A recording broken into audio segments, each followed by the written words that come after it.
各種秘技，每雙手改寫名數傳記。時代變，真心真意不變，樂與悲經得起這考驗，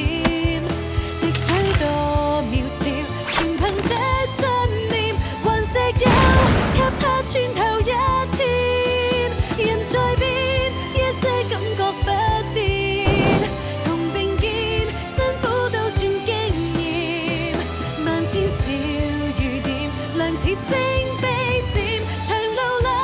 多得你在身邊。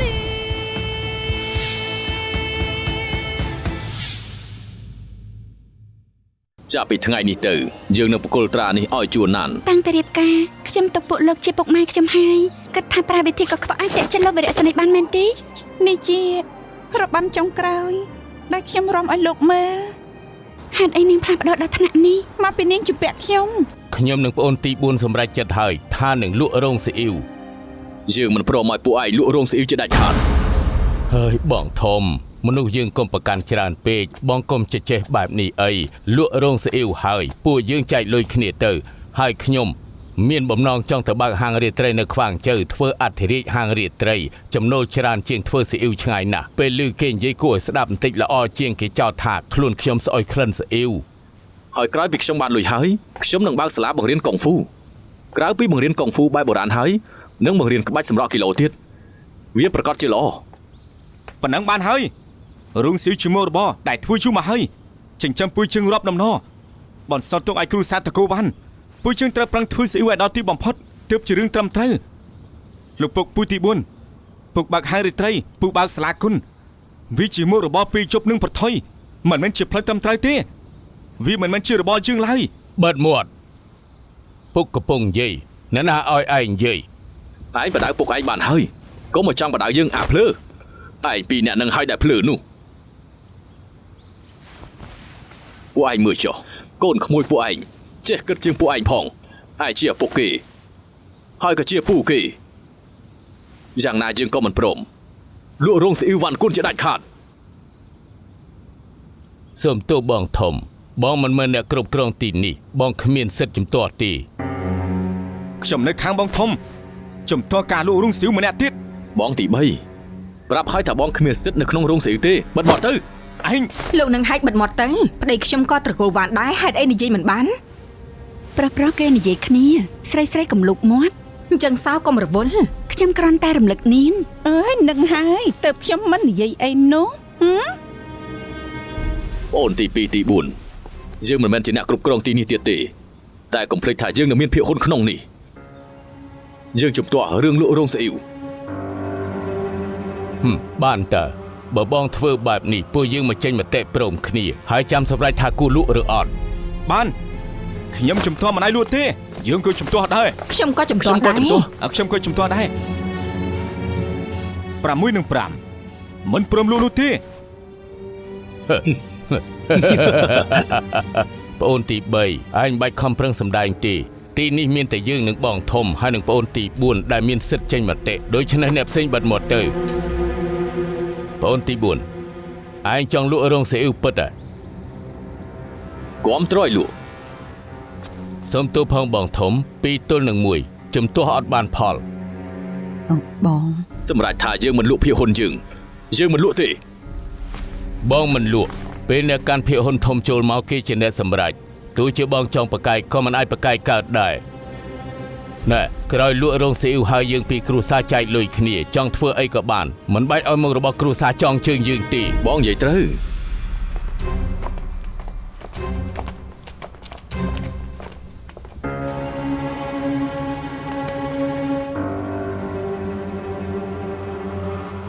រៀបចំបានល្អហើយនៅបានល្អហើយហេអូនសម្លាញ់អូនមិនក៏មិនសម្រាប់ការងារនេះទួឲ្យក្មេងៗធ្វើទៅបានហើយខ្ញុំខ្លាចមិនបានល្អបាត់ទទួលមិនបានដិតដល់មិនចាំបាច់គិតច្រើនទេភ្ញៀវមិនមកពីព្រឹកឡើយរាយការណ៍វរៈស្នីមេបញ្ជាការមកដល់ហើយទៀនកូនកំឡោអូហេអបសាទរផងណាលោកមេបញ្ជាការមកទាំងព្រឹកតែម្ដងថ្ងៃនេះជាថ្ងៃសំខាន់លោកម្ដងទៀតជួយយិនជារឿងធម្មតាសម្រាប់មនុស្សប្រុសជារឿងដែលគួរមោទនភាព ទើបខ្ញុំបញ្ញាប់មកចូលរួមត្រេកអរហ៎ លោកមានបញ្ជាការគូសំពេចហើយ អោះលោកមេបញ្ជាការខ្ញុំទៅត្រៀមម្ហូបសិន ឡហេអាឡុងសួងណែណា លោកមានបញ្ជាការប្រាប់តាមត្រង់ចុះស៊ុងមិនពេញចិត្តដែលខ្ញុំរៀបការថ្មីទេយប់នេះប្រហែលជាមិនចូលរួមឡើយ អូគួរឲ្យស្ដាយណាស់ហើយខ្ញុំខំមកពីចម្ងាយក្រៅពីមកជូនពរលោកហើយខ្ញុំក៏ចង់មកជួបសួងដែរណា អាក្រក់មកពីខ្ញុំតាមចិត្តពូនស្រីជ្រុលពេកគេជួយចិត្តចំទាស់ចិត្តខ្ញុំណាស់អ្នកធំដូចជាលោកមានបញ្ជាការពូនស្រីខ្ញុំគោរពលោកណាស់បើមានឱកាសពឹងលោកជួយលុងលុំគេផងណា បានល្អណាស់ ពូនស្រីខ្ញុំម្នាក់នេះគេចូលចិត្តរៀនអរិយធម៌លោកខាងលិចខ្ញុំប្រកែកមិនឈ្នះគេទេ អើយពេលនេះពួកលោកខាងលិចមានច្រើនណាស់មនុស្សស្រីដូចសួងដែលល្អបរិសុទ្ធហើយចិត្តទលាយដល់ថ្នាក់នេះត្រូវតែមានអ្នកប្រុសច្រើនណាស់តាមចែចង់នាងដើម្បីសុំនាងរៀបការ ដើមឡើយគឺអញ្ចឹងមែនតែគ្មានអ្នកណាត្រូវចិត្តគេទេគេមិនស្រឡាញ់កូនតកែធំដូចជាស្រឡាញ់លោកមានបញ្ជាការនោះទេលោកមានបញ្ជាការជិះឡានមកពីឆ្ងាយប្រហែលជាហត់ហើយអញ្ជើញទៅសម្រាប់ក្នុងបន្ទប់ទទួលភ្ញៀវសិនទៅចាំពីប្រលប់ចាំអញ្ជើញចូលរួម បានល្អណាស់សួងនៅបន្ទប់ណា ស៊ុងទៅសុទ្ធមុននៅព្រះវិហារនាងប្រាប់ថាយប់នេះមិនមកវិញទេ អូអាឡុងខ្ញុំទើបតែនឹកឃើញមានកិច្ចការសំខាន់ដែលត្រូវធ្វើជាបន្ទាន់ណាចាំខ្ញុំធ្វើធុរៈរួចហើយយប់នេះសូមខ្ញុំត្រឡប់មកវិញផឹកស្រាមង្គលរបស់លោកណា បាទអញ្ចឹងខ្ញុំឲ្យលេខាទៅជាមួយលោក មិនបាច់ទេខ្ញុំក៏មានលេខានឹងអង្គរៈផ្ទាល់ខ្លួនខ្ញុំដែរណាល្អអញ្ចឹងយប់នេះជួបគ្នា បាន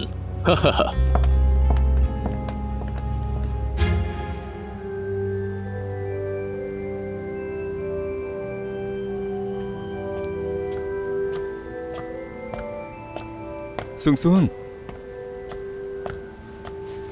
ងលោកមកយឺតណាស់ កាត់រឿងនៅរុងស៊ីវត្រៃឮថាលោកវរៈស្នេហ៍រៀបការយកស៊ីវអាយធ្វើជាប្រពន្ធចង់យប់នេះមានពិធីជប់លៀងហេតុអីបានជានាងមិននៅផ្ទះ ខ្ញុំមិនយល់ស្របឲ្យបងប្រុសការប្រពន្ធចង់ឲ្យខ្ញុំអង្គុយរួមតុខ្ញុំមានអារម្មណ៍ថាបង្ខំចិត្តជ្រុលពេកទើបខ្ញុំមកព្រះវិហារនេះខ្ញុំចង់នៅស្ងាត់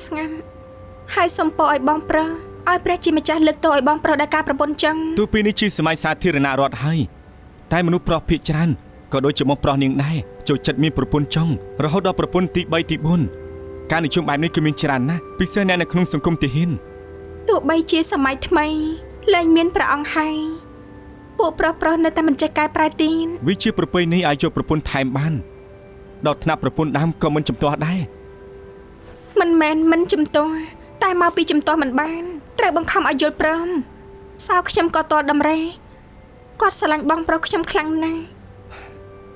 មនុស្សស្រីគ្មានសិទ្ធិសម្រេចចិត្តខ្លួនឯងទេ ទើបខ្ញុំចូលចិត្តអរិយធម៌លោកខាងលិចដែលមានប្តីមួយប្រពន្ធមួយជីវិតស្រឡាញ់បានតែម្នាក់នៅជាមួយគ្នាដល់ចាស់បើមានប្រពន្ធម្នាក់ទៀតជាការមិនឲ្យកិត្តិយសប្រពន្ធដែរ ថ្ងៃក្រោយបើខ្ញុំរៀបការខ្ញុំយកប្រពន្ធតែម្នាក់គត់គ្មានថ្ងៃសាវាយជាដាច់ខាតហើយមិនយកប្រពន្ធថែមទេ នេះគឺជាលក្ខខណ្ឌសម្រាប់អនាគតប្តីរបស់ខ្ញុំ ជឿខ្ញុំចុះខ្ញុំប្រកាសចាយធ្វើបាន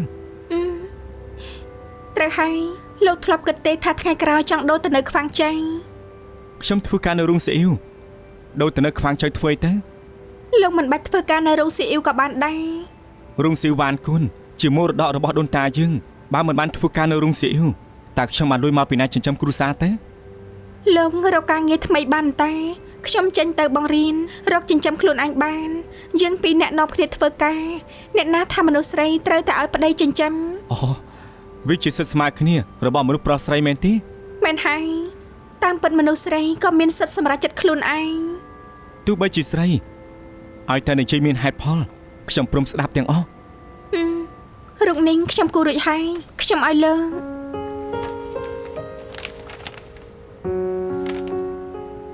ហេ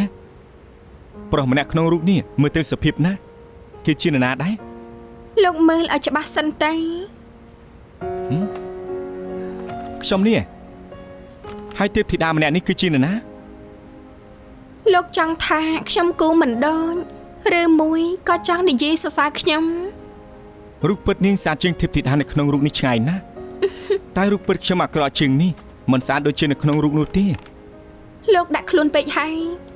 យលោកដឹងឬអត់ថាឈុតដែលពួកយើងពាក់ក្នុងរូបនេះមានអត្ថន័យថាម៉េច ខ្ញុំដឹងទេពធីតាម្នាក់នេះពាក់ឈុតរៀបការមែនទេសួងខ្ញុំចាំបាននឹងធ្លាប់និយាយថាមង្គលការលោកខាងលិចមិនបាច់ស្ដាប់បញ្ជាពុកម្ដាយទេឲ្យតែពួកយើងពីរអ្នកស្រឡាញ់គ្នាក៏អាចសុំមកខាងទៀតរៀបការបានដែរ មែនហើយលោកយល់ស្របដែរមែនទេ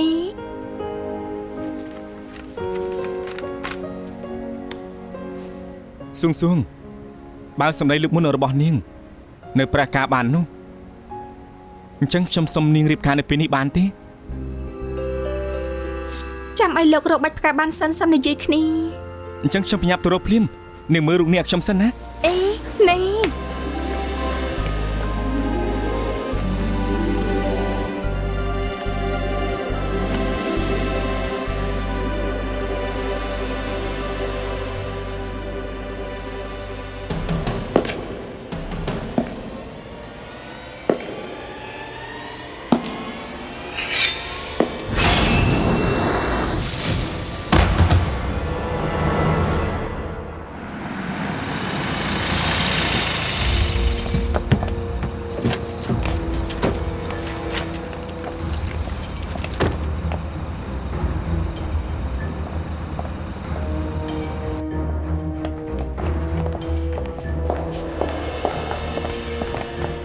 លោកមេបញ្ជាការហេ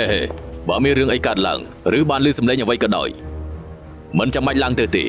បាទទៀន សូមអញ្ជើញលោកមេបញ្ជាការ សួងថ្ងៃនេះយើងនឹងនាំនាងឡើងឋានសួគ៌ មើលតែជប់នេះលោកមេបញ្ជាការរវល់ខ្លាំងហើយ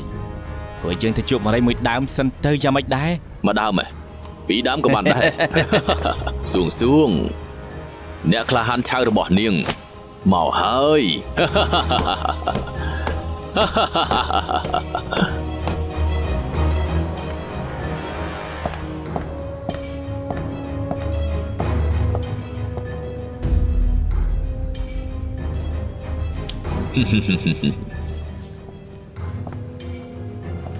សួង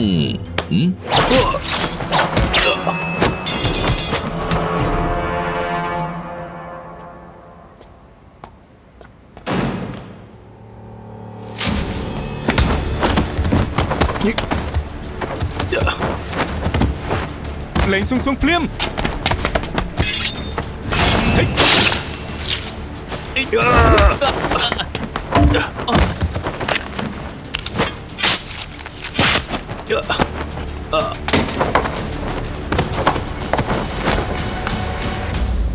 ស្លាប់មែនទែនហើយនៅបើអញ្ចឹងឯងធ្វើប្រពែអញ្ចឹងទៅ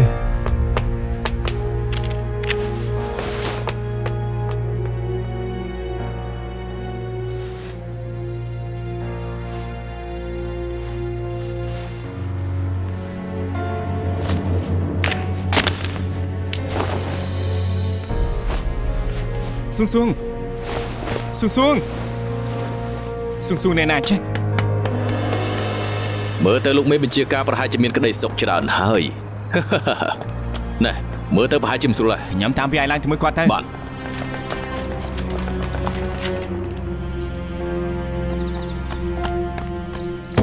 បើកទ្វារខ្ញុំអ្នកប្រុសធំបើកទ្វារ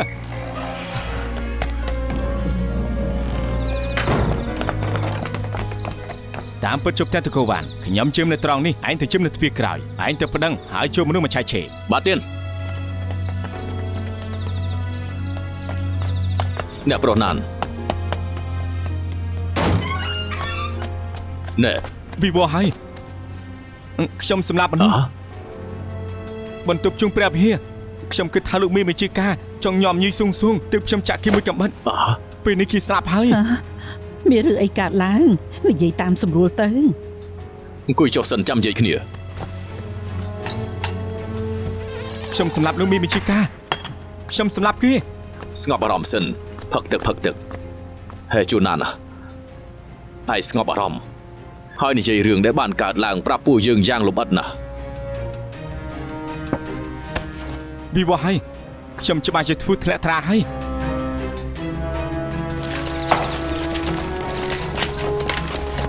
ខាងក្រៅមានទាហានច្រើនណាស់មកឡោមព័ទ្ធផ្ទះតកូលវ៉ាន់ កុំអាបាច់ទ្វារ នាំគ្នាស្រែកឡូឡាអី មានរឿងធំហើយជួនណានទៅមកករឿងហើយសម្រាប់លោកមីបញ្ជាការថែមទាំងធ្វើត្រាធ្លាក់នៅទីនោះទៀត ហា មិនមែនទេដឹង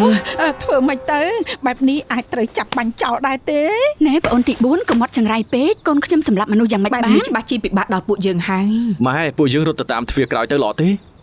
បើខ្ញុំដើរមិនទាន់ពុកម៉ែកុំចោលខ្ញុំណា ហើយយ៉ាធ្វើមិនទៅពួកយើងគួរឆាប់រៀបចំអីវ៉ាន់ចេញពីទី ស្ង នេះ ប់អារ ទេ ម្មណ៍សំទោ កុំខ្លាចពេកមើលនេះមិនសម័យរាជវង្សឆេងប្រហារជីវិត9ពូជឯណា ត្រឹមមួយដំណក៏ផុតពូជហើយ គ្រប់គ្នាស្ងប់អារម្មណ៍សិនទៅពុកប្រាប់ថាគាត់ចាត់ការបាន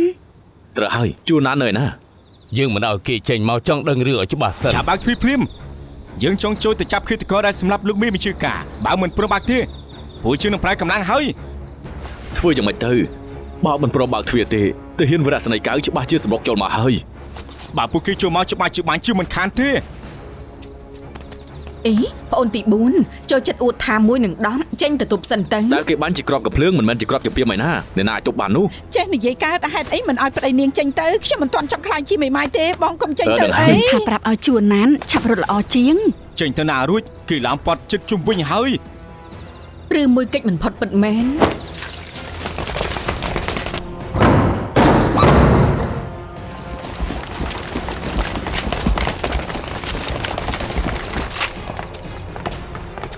ទាំងអស់គ្នានៅឯសៀម វេរៈសេនីកៅ ថយចេញ អ្នកនាង លោកមីបញ្ជាការត្រូវគឺសម្លាប់ខ្ញុំសង្ស័យថាឃាតករដែលសម្លាប់លោកមីបញ្ជាការគឺលាក់ខ្លួននៅក្នុងតកូវ៉ានឆាប់ប្រគល់ឃាតករចេញមកមិនចឹងទេគ្រប់គ្នានឹងពិបាកហើយ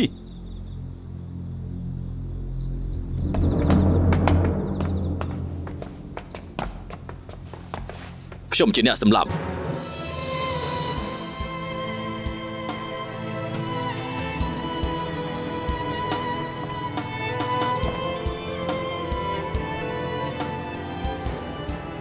សម្រាប់មេបញ្ជាការទោះធ្ងន់ធ្ងរណាស់លោកវ៉ាន់ជីសានគិតឲ្យបានច្បាស់សិនសំសារភាពណាហ៊ានធ្វើហ៊ានទទួលខ្ញុំជាអ្នកសម្លាប់មេបញ្ជាការ កន្លែងកើតហើយនៅព្រះវិហារហើយដែលបានជាលោកនៅទីនោះ ទៅសុំពរមករយៈនេះខ្ញុំស្មុគស្មាញចិត្តជួហ្វឹងកូនប្រុសខ្ញុំបាត់ខ្លួនទៅស្លាប់រស់ក៏មិនដឹងរោងស៊ីអ៊ីវវ៉ាន់គួនរបស់គ្រួសារក៏មានបញ្ហាទៀតអាចរក្សាទុកមិនបាន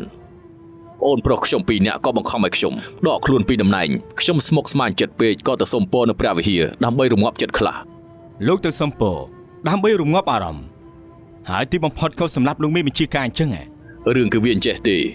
ក្រោយពីសុំពររួចមើលឈើឆ្កាងហើយក៏នៅតែស្មុគចិត្តពេលស្មុគចិត្តខ្ញុំចូលចិត្តយកត្រាចេញមកមើលម្យ៉ាងទៀតត្រាដែលឆ្លាក់ទីនឹងខ្ញុំដាក់ជាប់ខ្លួនរហូតក្រោយមកខ្ញុំឡើងទៅលេងនៅបន្ទប់ជួងហើយក៏បានជួបនឹងមេបញ្ជាការ លោកជាមួយមេបញ្ជាការធម្មតាគឺមិនដែលពាក់ព័ន្ធគ្នាទេមិនដែលមានទំនាស់នឹងគ្នាហើយដែលក៏លោកសម្លាប់គាត់ ត្រានឹងជាកេរមរតកតាំងពីដូនតាហើយជារបស់សំខាន់ប្រចាំតកូលរបស់ពួកយើងចៃដនមេបញ្ជាការឃើញហើយពេញចិត្តទើបហាមាត់សុំមើលបន្តិចហើយជួបគ្នាលើកដំបូងក៏ចង់ឲ្យខ្ញុំបកគលទៅឲ្យគេ ត្រានេះធ្វើដៃឆ្លាក់ប្រណិតហើយផ្លៃភ្នែកប្រហែលមានអាយុមិនតិចជាង100ឆ្នាំនោះទេប៉ុន្តែសម្រាប់មនុស្សដើម្បីត្រាប៉ុណ្ណឹងគិតថាសមដែរ ខ្ញុំមិនបានគិតទេមេបញ្ជាការម្នាក់នឹងចង់ដណ្ដើមត្រាខ្ញុំទៅឲ្យបានត្រានេះជាមរតករបស់ដូនតាខ្ញុំជារបស់ដែលមានតម្លៃប្រចាំតកូលខ្ញុំហើយខ្ញុំគ្រប់គ្រងមុខរបរគ្រួសារខ្ញុំលែងបានទៀតហើយបើរក្សាត្រានេះទុកមិនបានទៀតខ្ញុំមានមុខឯណាទៅជួបដូនតារបស់ខ្ញុំទៅហើយពេលហ្នឹងគេដកកំភ្លើងតម្រង់មករកខ្ញុំធ្វើអីមិនត្រូវទើបហុចឲ្យគេហើយខ្ញុំក៏ខ្លាចខ្លាំងដែរទើបខ្ញុំឃើញកបិតនៅលើដីទើបខ្ញុំយកកបិតនឹងមកចាក់គេឲ្យស្លាប់តែម្ដងជាមេបញ្ជាការតែត្រូវស្លាប់ក្រោមដៃអ្នកស្រុកម្នាក់ពិតជាព្រំលិខិតពិតមែន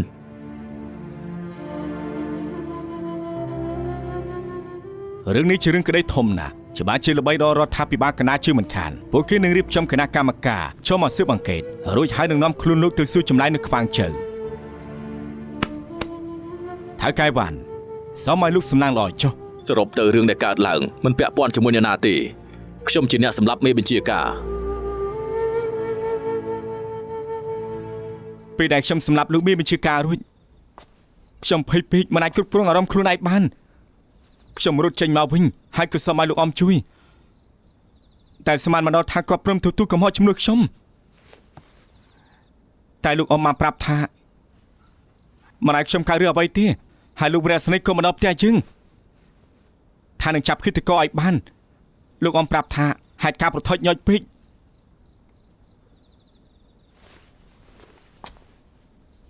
ទើបគាត់ដោះឲ្យខ្ញុំពាក់ទទួលកំហុសពេលនឹងខ្ញុំគិតច្បាស់ហើយខ្ញុំត្រូវតែសង្ឃភាពបរិសុទ្ធឲ្យអ មិន ស់វិញ បានទេជួនណានឯងទៅសារភាពមិនបានទេបើឯងទៅសារភាពមិនខុសពីធ្វើឲ្យអ៊ំខកបំណងទេ ត្រូវហើយលោកអ៊ំព្រមលះបង់ដើម្បីកំឡោះមានសមត្ថភាពមានអនាគតឯងយល់ទេ បងទី2សារទី2ដែលពួកបងធ្វើអញ្ចឹងមិនហួសហេតុពេកទេ ពួកបងគិតដល់អារម្មណ៍សោធំដែរទេ បើអ្នកដែលការរឿងជាអាចារ្យឬអាយីពួកឯងហ៊ាននិយាយបែបនេះទេ ពួកបងប្រាប់ឲ្យបងធំដកខ្លួនចង់ផ្អាកមុខរបស់ស៊ីអ៊ីវធ្វើឲ្យគាត់ខឹងចង់ក្អួតឈាមហើយពេលនេះឲ្យគាត់ទទួលកំហុសចំនួនកូនប្រុសខ្លួនឯងទៀតបងពីអ្នកប្តីប្រពន្ធមិនថោកទា បង បជ្រុ ធ ល ំ ពេ តែ ក ង ទេ តាំងជួនណានជាមេគ្រួសារទទួលកំហុសក៏គាត់ព្រមធ្វើឲ្យដែរ បើជួនណានធ្វើមេគ្រូសាមិនបានឲ្យជួយចាងធ្វើជំនួសទៅគឺជាមួយម្ចាស់ហាងទាំងអស់ក៏ស្និទ្ធស្នាលនឹងគ្នាដែរ ហ៎អញ្ចឹងកូនប្រុសខ្ញុំក៏ធ្វើមេគ្រួសារបានដែរ មិនយ៉ាងអាចទៅកូនប្រុសនាងពីការ កូនប្រុសសោបកែតែហូបខ្ជិលច្អូស បើមកទៅពួកឯងខំគ្នាឆ្អែតហើយនៅពេលនេះមានក្តីសម្លាប់មនុស្សហើយហ៎ពួកឯងមិនជួយគិតរកវិធីដោះស្រាយនៅខំគ្នាដណ្ដើមអំណាចទៀតគិតថាសមទេ ពួកយើងត្រូវចាត់ការរឿងនេះឲ្យច្បាស់លាស់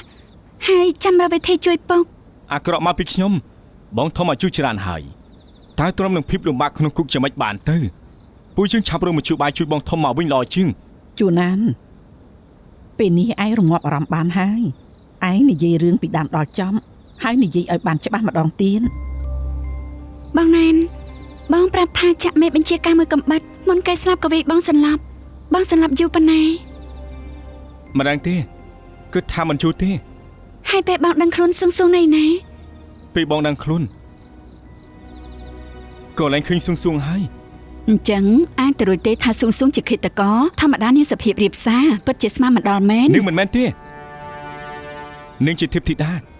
បានន័យថាពេលនឹងមានតែឯង3នាក់សួងនឹងមេបញ្ជាការពេលសួងឃើញឯងសន្លប់នាងក៏មិនគួរកិច្ចខ្លួនដែរ គេប្រហែលឃើញមនុស្សស្លាប់ភ័យពេកបានជារត់បាន មិនអាចទេឃើញគូស្នេហ៍ខ្លួនឯងសម្រាប់មនុស្សហើយគេចទៅបែបហ្នឹងវាមិនសមទេ អ្នកដែលកិច្ចខ្លួនមិនមែនសួងខ្ញុំស្គាល់ចរិតគេច្បាស់ណាស់ ឬក៏ម្នាក់នឹងមិនមែនជាសួងពិតមែនពេលខ្ញុំឡើងទៅបន្ទប់ជុង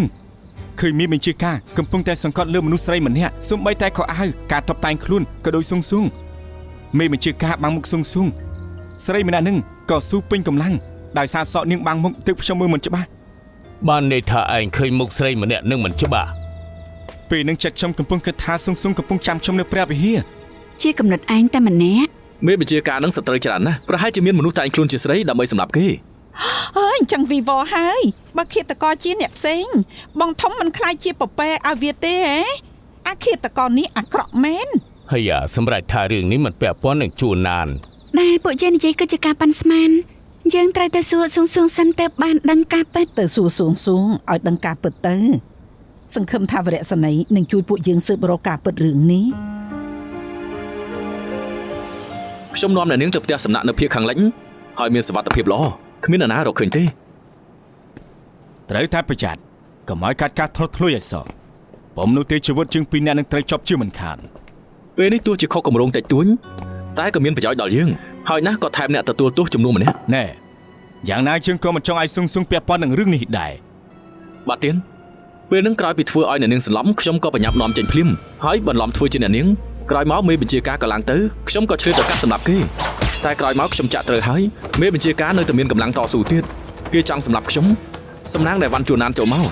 គិតថាមេបញ្ជាការចង់ធ្វើបាបអ្នកនាងទើបយកកបិតមកចាក់ អញ្ចឹងឲ្យខ្លាយទៅជាអញ្ចឹងចុះតែមិនបាននេះថារឿងចប់នោះទេបើអាញាធនណានជីងឲ្យគណៈកម្មការមកស៊ើបអង្កេតនោះវាកាន់តែពិបាក អាញាធរណានជីងធ្វើការមិនសូវហ្មត់ចត់ខ្ញុំគិតថាពួកគេមកស៊ើបអង្កេតតិចតួចនឹងឆាប់បិទសំណុំរឿង សង្ឃឹមថាអញ្ចឹងចុះ មានរឿងមួយដែលខ្ញុំមិនយល់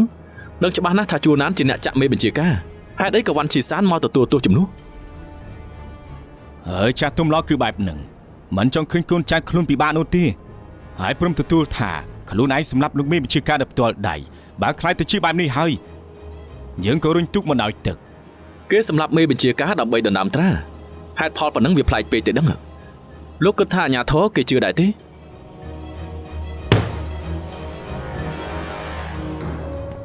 មេបញ្ជាការម្នាក់នេះមានចរិតឆេកឆាវក្អេងក្អាងជាតែហ៊ានឈួតនឹងអំណាចរហូតមកពុករលួយស៊ីសំណូកខាងក្រៅមានតែមនុស្សមិនចូលចិត្តគេជួមកហើយពេលនេះគេស្លាប់ហើយយើងជឿថាមានមនុស្សច្រើនណាស់ដែលចង់អុចផៅគ្មានអ្នកណាខ្វល់ថាគេស្លាប់ចាណានោះទេហើយនៅពេលនេះមានអ្នកទទួលកំហុសចំនួនអ្នកដែលសួរចម្លើយច្បាស់ជាចង់បិទសំណុំរឿងនេះឲ្យបានឆាប់ លោកនិយាយត្រូវលោកវរៈសេនីពេលនេះមេបញ្ជាការឆៅស្លាប់ហើយអាញាធរណានជីងអាចតែងតាំងលោកជំនួសឬអត់ ពេលនេះដែលសំខាន់គឺចាត់ការរឿងក្តីមានបញ្ជាការឆៅឲ្យរួចក៏មកឲ្យអ្នកណាដឹងការពិតជាដាច់ខាត បាត់ទៀន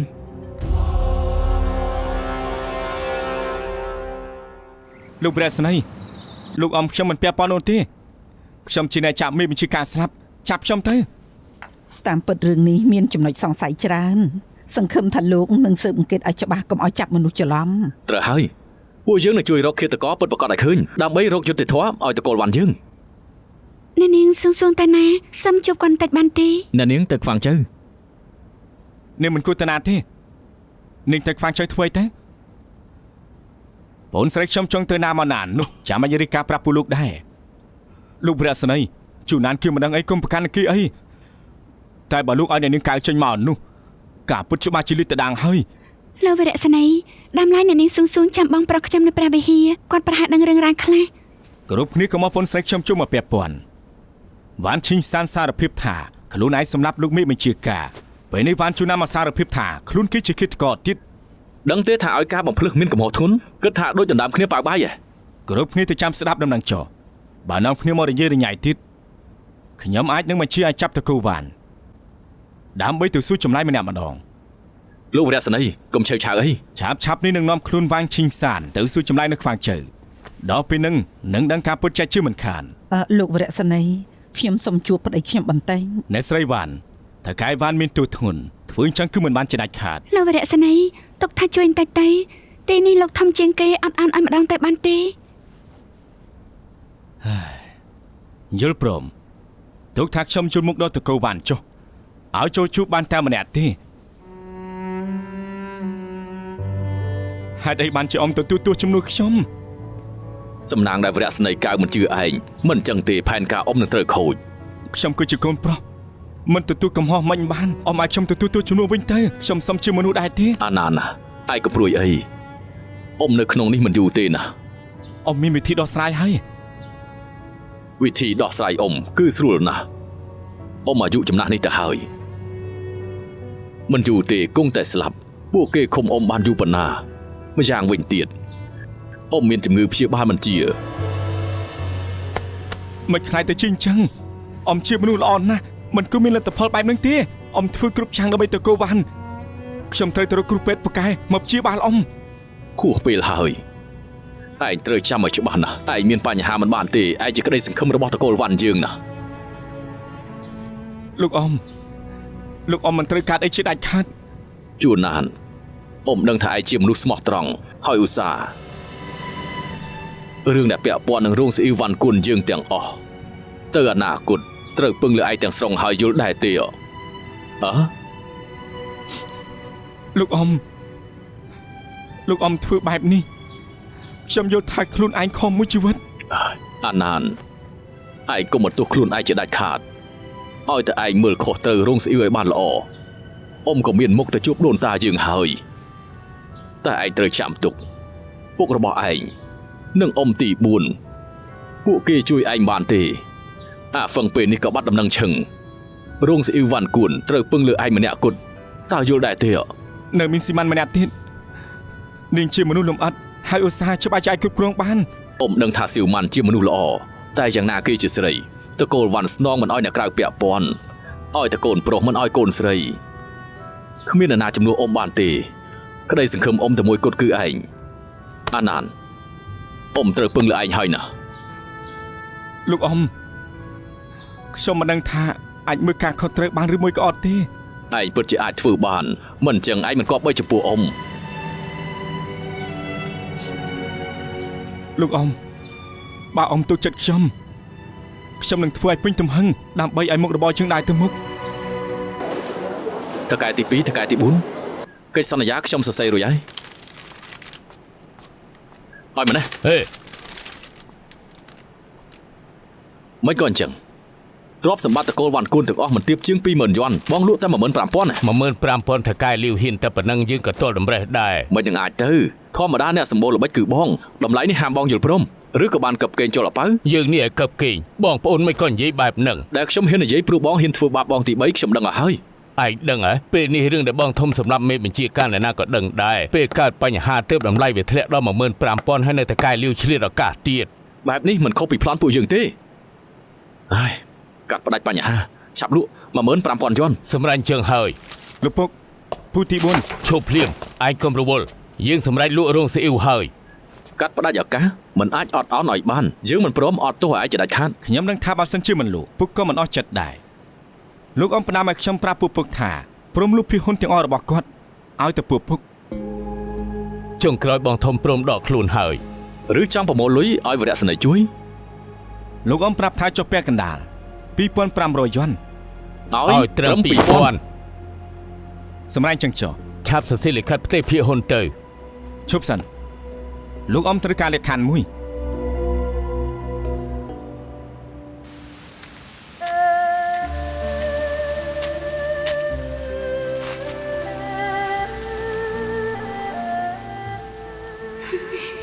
ហេតុអីបាច់ក៏អស់ហើយ ហេតុអីនារីរស់រាយខ្លាចជានារីកំសត់តាំងពីអង្កាល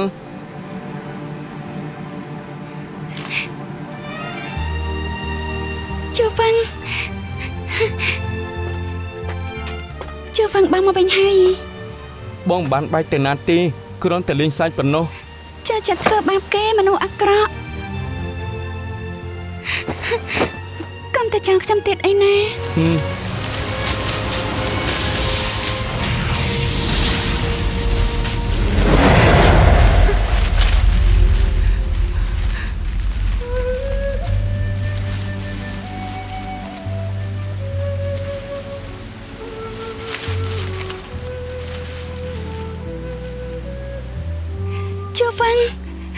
ជួវ៉ាំង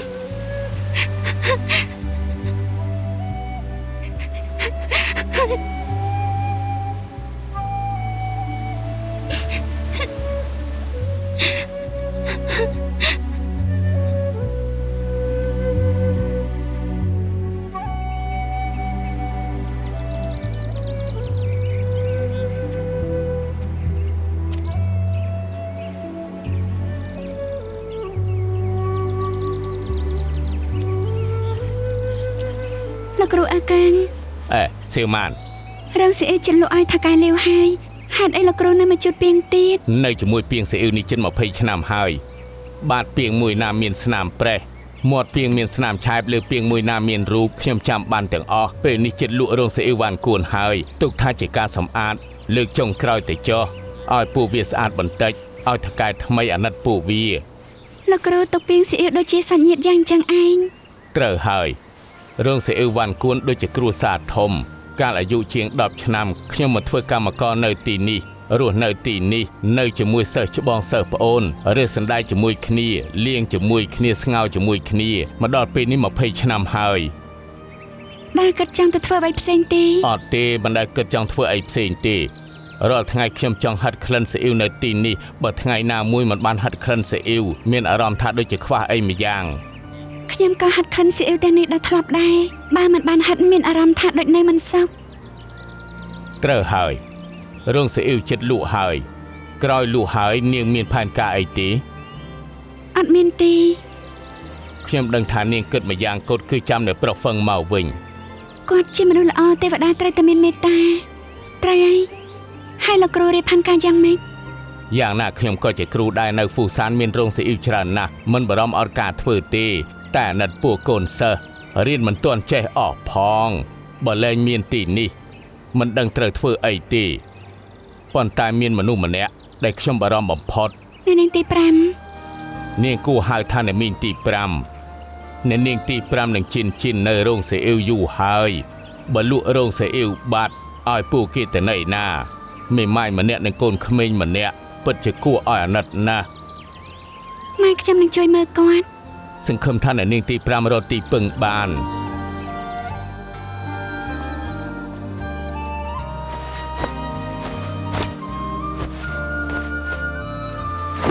អាយ៉ាតាមពិតរបស់លេងជីននៅទីនេះសោះសំណាងល្អណាស់ខ្ញុំរកឃើញហើយ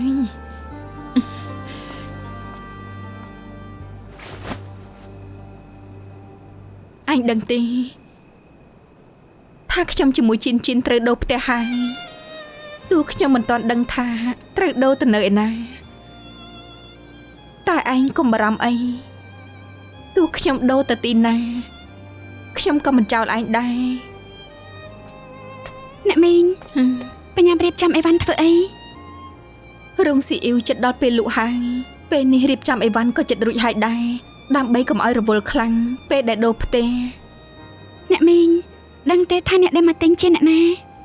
មិនថាអ្នកទិញជាអ្នកណាយ៉ាងណាខ្ញុំជាមួយជីនក៏នៅទៀតមិនបាន ថាមិនត្រូវទេអ្នកមកទិញគឺថាកែលាវ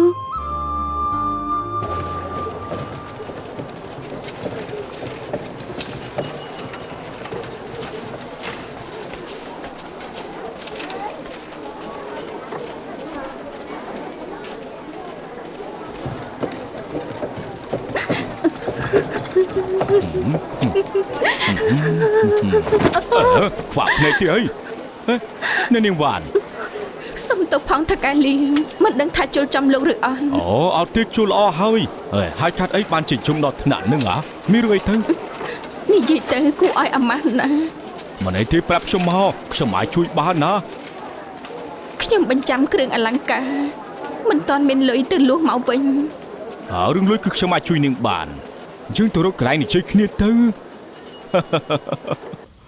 មនុស្សប្រុសខ្លាចដើរផ្លូវខុសមនុស្សស្រីខ្លាចរើសប្តីខុសពេលប្តីខ្ញុំស្លាប់ពុកម៉ែក្មេកខ្ញុំក៏ដេញខ្ញុំទៅផ្ទះខ្ញុំវិញពេលនេះរោងស៊ីអ៊ីវ៉ាន់គូនក៏ចិត្តលួបើសិនជាត្រូវលក់ពិតមែនខ្ញុំខ្លាចមែនតើថាសំបីតែកន្លែងនៅក៏លែងមានដែរ ពួកនាងមានបងប្រុសច្រើនអ្នកពួកគេច្បាស់ជាជួយមើលថែនាងហើយ និយាយពីបងខ្ញុំមួយថ្ងៃមានតែប្រើគំនិនរកវិធីដណ្ដើមទ្រព្យសម្បត្តិគ្នាគ្មានថ្ងៃមកខ្វល់ពីប្អូនស្រីដូចជាខ្ញុំទេ ទេវតាមានធម្មតានាងច្បាស់ជាមានកន្លែងទៅ មនុស្សសំណាងអាក្រក់ដូចខ្ញុំតើមានអ្នកណាមកជួយទៅ ពីមុននាងក៏មានម្នាក់ដែរខ្ញុំនឹងជួយមើលថែនាង ពិតមែនទេ ខ្ញុំលាវហួយអានហ៊ាននិយាយហ៊ានធ្វើតែនេះថានាងនឹងមានផ្ទះធំរស់នៅចាំងសនុកមានអ្នកបំរើចាំបំរើនាងគ្រប់ពេល ចង់ឲ្យខ្ញុំការជាមួយលោកក៏បានដែរតែខ្ញុំមានរឿងចង់សុំវល់បន្តិចគឺខ្ញុំចង់សុំចំណាយភាគហ៊ុនរោងស៊ីអ៊ីវ៉ាន់គូន 10% ទើបធ្វើឲ្យខ្ញុំកក់ក្ដៅចិត្តបន្តិច ភាគហ៊ុន 10% 10% ក៏បានដែរ ត្រឹមសម្ដីយកជាការមិនបានទេអញ្ចឹងយើងមកធ្វើកិច្ចសន្យាទុកល្អទេ គ្មានបញ្ហាទេនាងចង់យ៉ាងម៉េចក៏បាន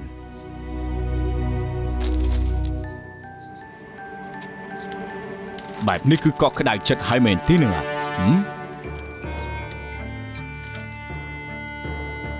ថកែលាវអញ្ជើញខាងនេះ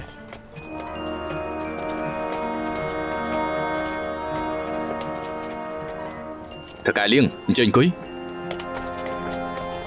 សូមអញ្ជើញថកែលាវអញ្ជើញផឹកតែ ធ្វើការសំខាន់សំទើណា ធ្វើការសំខាន់ហ៎ល្អតើ បាច់បត់បែន ត្រង់ហើយមើងម៉ាត់ទៀត ជារឿងធម្មតាទេ មិនខុសទេអាជីវបញ្ញាប់ទិញលក់ មិនហើយរំខានពួយជើងខំចង្រិត ពួកជនក្បត់ទាំងនេះបានទ្វារក្រុងឲ្យខ្មាំង ថកែលាវលិខិតផ្ទៃកម្មសិទ្ធិត្រៀមរួចហើយលោកមើលទៅមានបញ្ហាត្រង់ណា គ្រប់ចាំងគ្រប់ចំនួនហើយរួមទាំងរបស់ដែលមិនទាន់បញ្ជាក់នៅមានទៀតលែងមានពាក់ព័ន្ធជាមួយនឹងអ្នកផ្ទៃកម្មសិទ្ធិអ្វីគឺជារបស់ដែលមិនទាន់បញ្ជាក់គឺនៅមានទៀតណា ធ្វើចំនួនត្រូវមានការជួញដូរ របស់ដែលទើបលក់ចេញមិនបានបញ្ជាក់ក្នុងនេះទេនៅមានទៀតក្នុងនេះបញ្ជាក់ថាមិនលក់ផ្ទះដូនតា ខ្ញុំធ្វើមិនដឹងទៅថាពួកលោកមិនលេង4សន្លឹកដាក់ខ្ញុំ លោកកំព្រួយពួកយើងបានត្រៀមឲ្យលោករួចហើយ នេះជាបញ្ជីទ្រព្យសម្បត្តិទាំងអស់របស់រោងស៊ីអ៊ីវ៉ាន់គួនថៅកែលាវខ្ញុំបញ្ជាក់ឲ្យលោកពិនិត្យមើលយ៉ាងលម្អិតណា បានអញ្ចឹងណាខ្ញុំក៏ត្រូវពិនិត្យឲ្យបានលម្អិតដែរ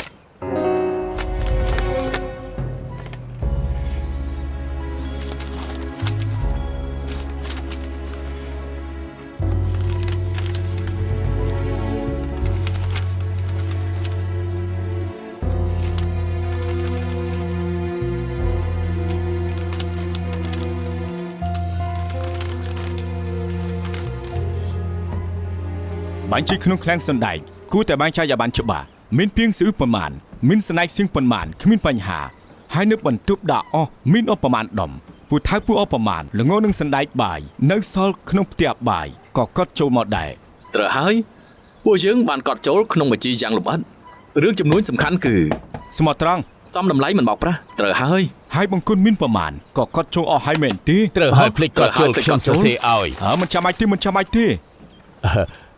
បើអញ្ចឹងថៅកែលាវមានបញ្ហាត្រង់ណាទៀត សំខាន់គឺខ្ញុំបានអានរួចមកហើយមានគ្រប់ចំនួន ប្រសើរណាស់អញ្ចឹងសញ្ញេទៅ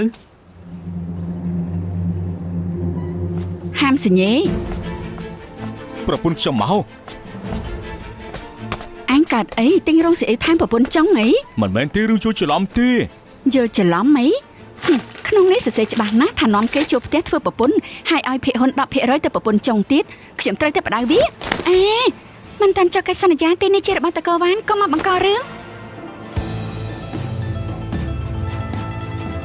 情感淡淡仍然細膩，餘香好等以後回味。時光釀造成熟各種悲記，每雙手改寫名數傳記。時代變，真心真意不變，樂與悲經得起這考驗。滴水多渺小，全憑這信念，還石油給他穿透一。